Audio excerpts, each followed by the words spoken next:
Chaim Racha. Veel is Chanuka. Zal ik find it? So last time we learned this talk of the Rebbe about what takes precedence, the Chanuka candles or the Shabbos candles. Right. And we learned how the Rambam says the reason the Shabbos candles go first is because two things. He brings two examples. He brings an example from the laws of the Sota water, that you erase the name of Hashem in order to make peace between husband and wife. And that underscores how the whole Torah is about making peace in the world. So, and Ram concludes this set of laws by saying the whole Torah is about making peace. So he brings the example. The example was from laws of Sota, and the conclusion is about the general theme that the whole Torah is about making peace in the world. So we were wondering about why does Rambam have to mention laws of Sota? Doesn't mention that in the Gemara, and how come the Rambam uses the word precedence versus the Gemara's words, which are more says the Shabbos candles are more important. And what basically we discovered was that the Rambam's opinion is the reason why Shabbos candles take precedence is because Chanuka candles would want Shabbos to go first too. What page? Not in finding it. 1 second. Okay. Shabbos candles Chanuka candles would want Shabbos candles to go first as well. Why? Because both Shabbos and Chanuka are about the same thing. They're both about peace in the world. Since they're both about peace, so it's not that Shabbos takes precedence over Chanuka candles. Is that since Shabbos candles achieve peace between husband and wife, because when you're at home and you don't have light, so there's some frustration, there's some angst, there's some pain, and also people trip on things. So by having Shabbos candles at home, it brings a sense of peace to the home, and therefore the whole Torah is about peace. So Chanuka candles are also about peace. An example from the Sota tells us that not only is Hashem's name erased for the sake of peace, Hashem's name is written in order to be erased for the sake of peace. That means that that you see something about Hashem's name being written for the sake of peace in order to be erased. There's something about, let me say this in English, sorry. we see something about the fact that Hashem's name is erased for the sake of peace, that not just that peace is a higher ideal than Hashem's name, but that Hashem's name itself is about peace. And that's why Hashem's name is erased for the sake of peace. That's what Hashem's name demands. Hashem's name demands that peace should erase it. So with Chanuka candles themselves say that Shabbos candles should go first because the whole Torah is about peace. So if the whole Torah is about peace, then Chanuka candles is part of Torah, and therefore Chanuka candles say too, we want Shabbos to go first. So then the Rebbe went deeper, and he said, don't just think this is about the Torah being about peace, and therefore everything in Torah is about peace, and therefore Chanuka candles are just one part of Torah, and this part of Torah also is about peace, and therefore, because Chanuka is part of Torah, so therefore Chanuka candles are also about peace. Then so the fact is that we're learning this law from laws of Chanuka candles. It tells us that there's something about Chanuka that gives us this understanding. There's something about Chanuka that's relevant to this specifically. So the first thing that we said was, well, Chanuka is about the restoration of all of Judaism. Before the miracle of Chanuka, it wasn't possible for Jews to keep Judaism. So Chanuka is about all of Yiddishkeit, all of Judaism, therefore it makes sense that Chanuka candles do highlight the idea of what the Torah is about, because Chanuka candles Chanuka is a yontiv that restored the fulfillment of all the Torah. But the Rebbe says it goes deeper. The Rambam says this law that Chanuka candles that Shabbos candles take precedence over Chanuka candles in the laws of Chanuka, which tells us that this is something about Chanuka itself. So what we discovered so far is that Shabbos and Chanuka are both representative, they're both emblematic of two very generic themes in Torah. When God gave us the Torah, He said two things. Believe in me, don't believe in other gods. Those two things are related to all of the fulfillment of the Torah, the positive commandments and the negative commandments. Shabbos, unlike popular opinion, people think that Shabbos is about a day of don'ts. Shabbos is a day of do. Shabbos is a day of rest in honor of Hashem's resting. Shabbos is about tranquility. Chanuka, on the other hand, is about, we're celebrating the fact that there's nothing stopping us from keeping God's commandments. Chanuka is about the removal of darkness. Chanuka is about there's no one oppressing us anymore. There is also a positive element of Chanuka too, but that came later. We do say Hallel, we do like the menorah. That's after the first thing that happened on Chanuka, which is, as the Rambam says, that the decrees were removed. Okay, now we can understand about Shabbos candles and Chanuka candles. The theme of the Shabbos candles is similar to the theme of Shabbos in general, which is a positive thing. We're on page Lamed Gimel, line 16. Shabbos candles are about something positive, enjoying Shabbos.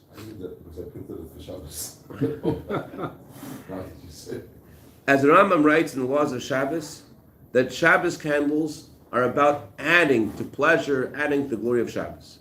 But practically, since Shabbos candles also have light, and therefore it's more comfortable in the home when there are Shabbos candles there, so it also gives us something that removes evil, removes the negative feelings that when you're sitting in darkness.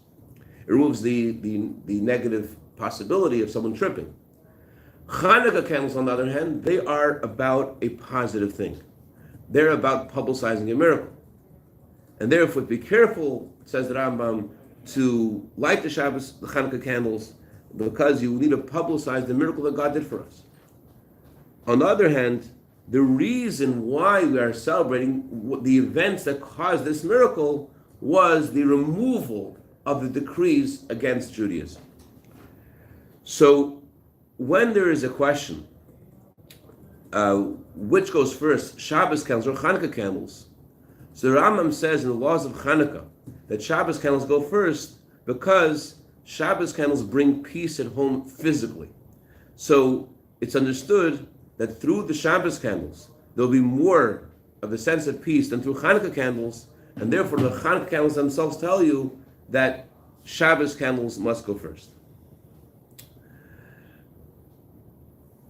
Okay, for this point, the Rambam brings a proof that peace, that removing negativity, is more important in favor of adding light and holiness. This is, Chanuka candles publicize the miracle. Shabbos candles remove negativity of there being an angst and frustration of there being in darkness. So the Rambam says what goes first? Removing angst goes before adding holiness and adding light. So Rambam says this is not just a law about Chanuka. We're on page Lamed Gimel, line 43, but this is something in the entire Torah. God's name is erased to make peace between husband and wife, and that means that not just any of God's names. God has 7 names. The highest of God's names is the name Yud Kei Vav Kei, which is called the name of His essence. It's called the Shem HaMefurish, Shem HaMiyuchad. It's called the unique name of God. And writing God's name on a piece of parchment is similar to, or is about bringing something very holy to the physical world. Saying God's name, putting on a piece of parchment, is about drawing a godly energy to a physical piece of parchment. So this activity of drawing holiness to the world is done with the intent to erase it, despite its holiness, in order to make peace between husband and wife. The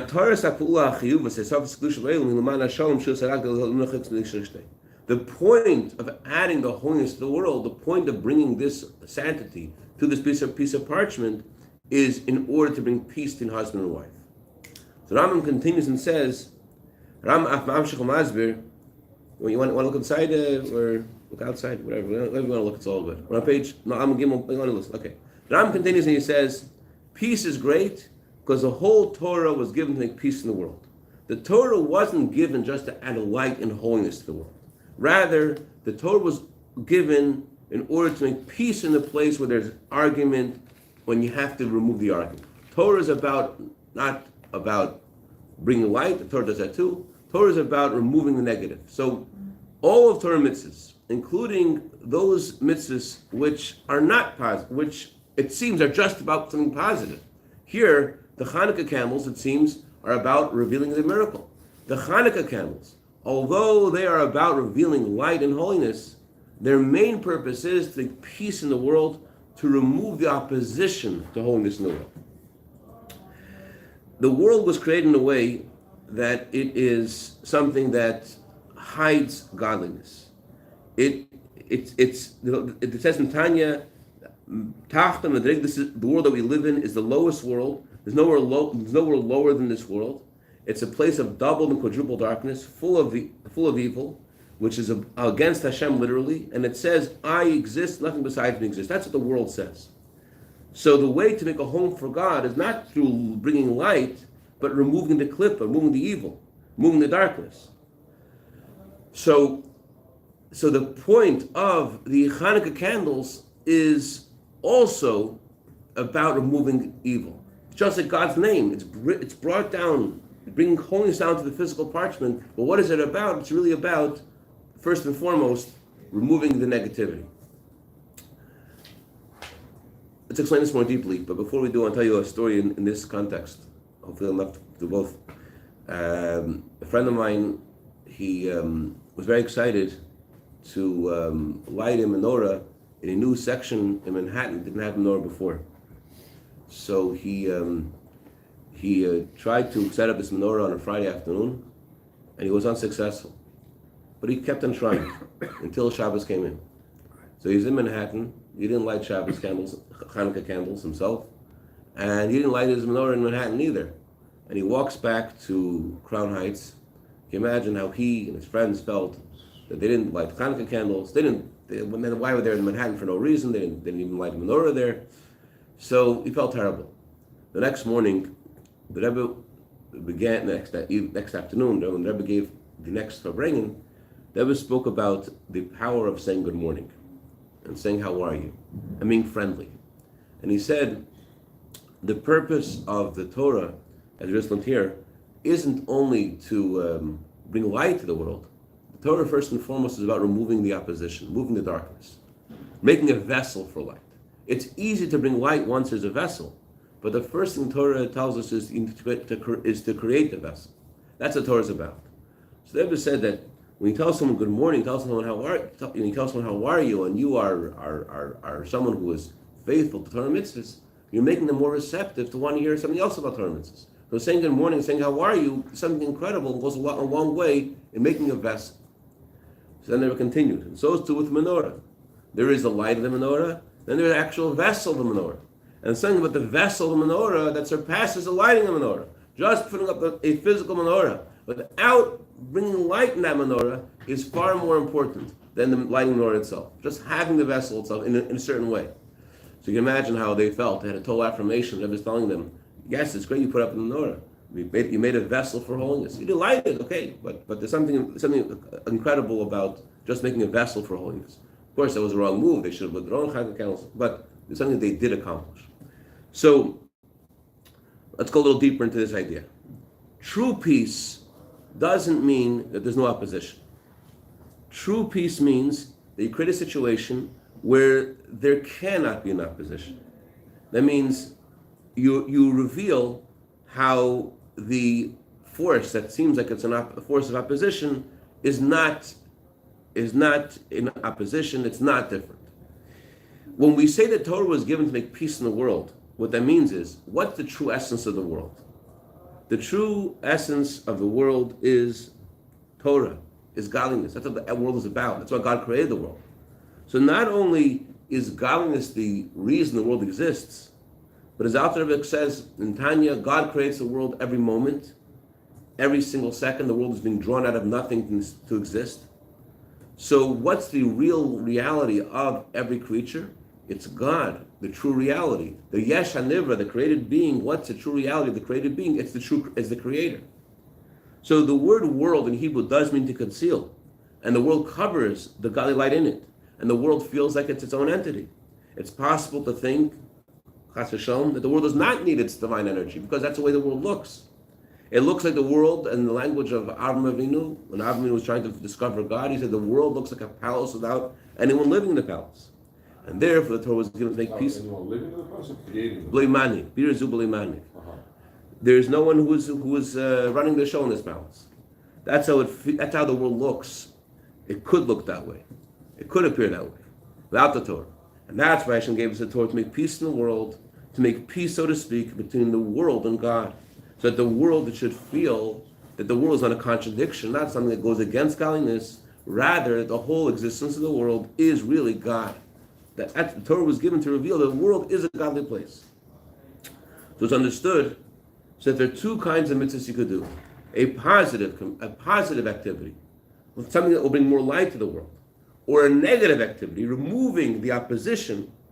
So the whole point of Torah is to make peace in the world, to reveal how the real reality of the world, the true reality of the world, is revelation of godliness. And this objective is achieved by removing the lack of truth in the world, which is covering godliness.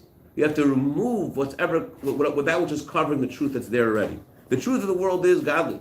So the purpose of the Torah is to make peace in the world, meaning to reveal the true reality of the world, to reveal godliness in the world. So this is very relevant to the general theme of Chanuka. The victory of the Jewish people when they were able to achieve that there would be no more decrees against performing Judaism.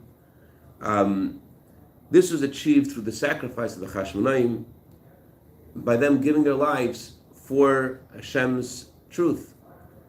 Where does that dedication come from? What inside of them motivated them to have such dedication? The dedication that they had in fighting this war comes from the deepest part of the soul, which is called Yechidah. That is the true source of peace. That's a place in the soul which doesn't have any opposition. In other words, we have various parts of our soul. Each part of our soul has a parallel animalistic part, a parallel thing that opposes it. Just like you could love good things, you could also love negative things. Just like you could be afraid of good things, you could be afraid of things which are inconsequential. Just like you could do good things, you could do not good things. Every power of the soul has a parallel, except for the essence of the soul. The level of Yechidah, the bond, the essence of a Jew has with the essence of God, is something which there is no opposition. It's a bond that there is nothing in the world that has anything similar, that there's no similar attachment, like the attachment of a Jew to Hashem in the level of Yechidah. There's no similar thing. It's a unique attachment that does not exist in anything else in the world. So that part of the soul, which is what causes Jews throughout history to give up their lives rather than give up their Judaism, that's what caused the Maccabim to go fight this war, to make it, to allow us to keep Torah mitzvahs. They fought for Torah. It was the first war that was just about an ideal. It wasn't a war for freedom. It was a war for religious freedom. It was a war for an ideal, for values, for spiritual values. And that came from the essence of the soul. That's what the war was about. So what actually happened? They were successful. And what happened when they were successful? It wasn't that they just kept Torah mitzvahs. They revealed peace in the world in a way that there was no opposition. The Jewish people became the kings over Jerusalem again.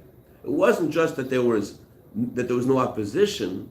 It wasn't just that they won the opposition. What happened was that there was no opposition. The level of Yechidah. What does Yechidah accomplish? Yechidah accomplishes what in the level of Yechidah there is no opposition. So too they created an environment through their dedication where there was no opposition, where they won, and that's all, and they're the kings now. So that's very in sync with what we're learning. What are we saying? The whole purpose of Torah is to make peace in the world. What does make peace in the world? It's not just that the world shouldn't fight against godliness, but to reveal how the world itself is godly, that there is no opposition in the world, that the world is not against godliness. The world feels like it covers its truth, it hides its truth, it hides the emes. So the idea of the Torah is to reveal the true reality of the world. The world's not against godliness. That's the meaning of peace. Not just that the world's not opposing it, but there's not just the world's not actively fighting against it, but that the true reality of the world is its godly core. So Shabbos candles, what are Shabbos candles about? They're about making peace at home. So that is that there shouldn't be angst, shouldn't be frustration. People should just feel good at home together. That's what Torah is about.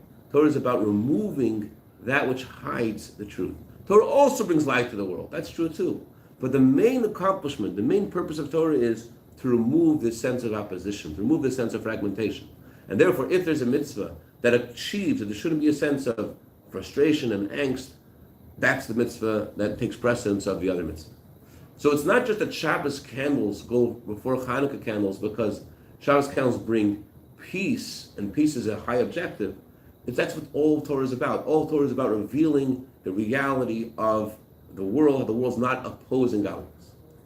So Rebbe concludes his talk and says, if during the whole year you have to make an effort to encourage Jews to light Shabbos candles, that every Jewish girl, even before she gets married, as soon as she reaches the age of it, she's able to be educated, light Shabbos candles, should light Shabbos candles.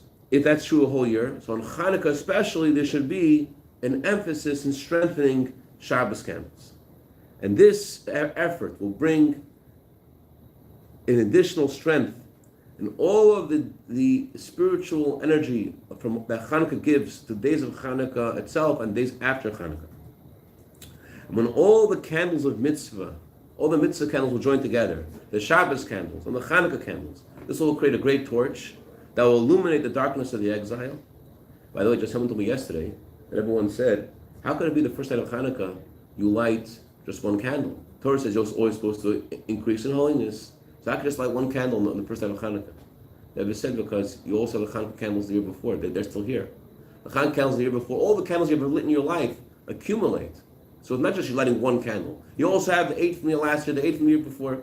Okay, so when all the candles join together, there'll be a great torch that will illuminate the darkness of the exile, and the Gula will come through Mashiach, and that time there will be peace in the world. There will be no hunger, and no war, and no jealousy or competition, because Mashiach will rectify the entire world to serve God, as it says in the Torah, that then the nations will all be transformed to serve God with clear speech and with one consent.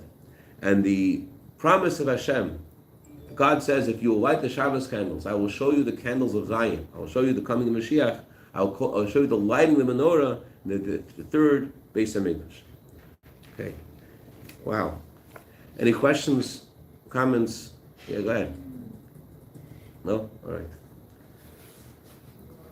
It just seems that if Chanukah brought light, is bringing light to the world. Yeah. If Chanukah didn't happen, we would be missing something maybe.